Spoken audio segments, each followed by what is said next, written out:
Praying for love. At the center of your being, you have the answer. You know who you are and you know what you want. Lao Tzu.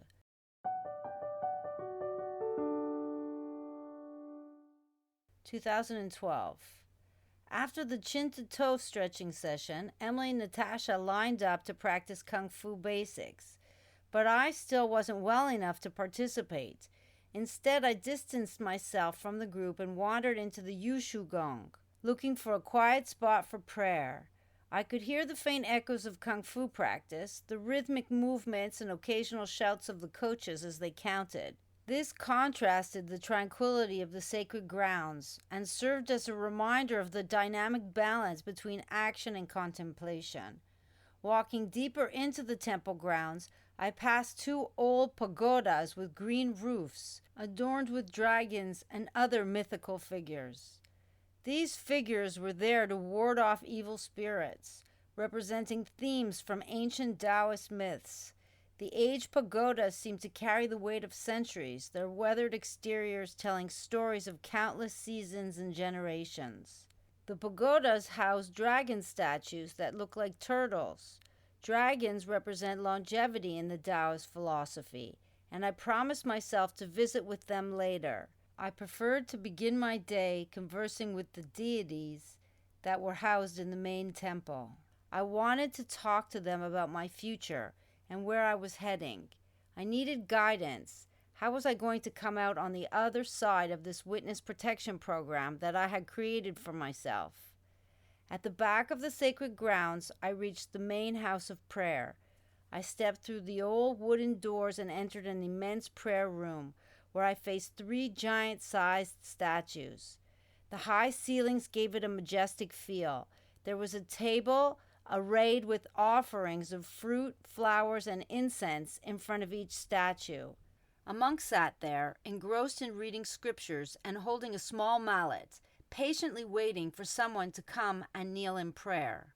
I noticed that each time a person bowed before the statue, the monk tapped a gong with the soft mallet. The resonating sound echoed through the walls, creating a serene atmosphere. The ritual of bowing and the melodic chime of the gong added a sense of reverence to the sacred place. I paused to immerse myself in the tranquil atmosphere of the temple, taking in the proceedings as I watched the simplicity and devotion of the ritual. Small padded benches lined the front of each deity. I chose to kneel before the Jade Emperor in the middle of the room. Known by various names and revered by both Taoists and Buddhists across China, the Jade Emperor was considered the ruler of all heavens, a symbol of divine power and wisdom. I bowed in prayer, surrounded by the soft glow of burning candles and the subtle scent of incense. In that quiet moment of reflection, I felt a deep connection to the centuries-old traditions and the spiritual essence of the temple. I pressed my hands together in front of my heart, and I asked the Jade Emperor for help and guidance on my path. Please help me. I'm lost, and I don't know where to go from here. I need a sign. Thank you for your guidance and for watching over me. I lowered my head in deference. The priest looked up from reading the scriptures and struck the gong. Its resonant sound reverberated through the room. I savored the echo as it bounced off the walls and seemed to vibrate through my body. Rising from my prayer in front of the Jade Emperor, I shifted to my left, recognizing the presence of the goddess of love, known by various names across different philosophies and religions. I recognized her as Guan Yin, the embodiment of kindness, mercy, and compassion. I felt a void in my life and a yearning for love. I approached the statue of Guan Yin with a deep longing. I prayed for love to return to my life, acknowledging my feelings of barrenness and unworthiness. I poured out my heart seeking guidance on how to love myself and how to release the burden of my tumultuous emotions. Time seemed to stand still as I lingered in front of Guan Yin. I found comfort in the repetitive sound of the gong and the silent presence of the goddess of love. Finally, I stood up and turned my attention to the statue at the right of the entrance, Caishen, the Chinese god of wealth and abundance. I knelt in front of Caishen and prayed for financial independence and security. Please help me build financial security, I begged. I don't know how I am going to support myself, and I need to figure out a way to make money. I want to thank you in advance for sending me any sign that will help guide me, I concluded, bowing in front of him. I left the main temple and returned to the pagoda with the dragon turtle statue to practice soft Qigong stretches. The air was still and the surroundings quiet, creating an atmosphere perfect for introspection. I stood in meditation in between each posture, allowing myself to be present with my thoughts and bodily sensations. With each breath, the weight of the recent past pressed down on me, and tears streamed down my face.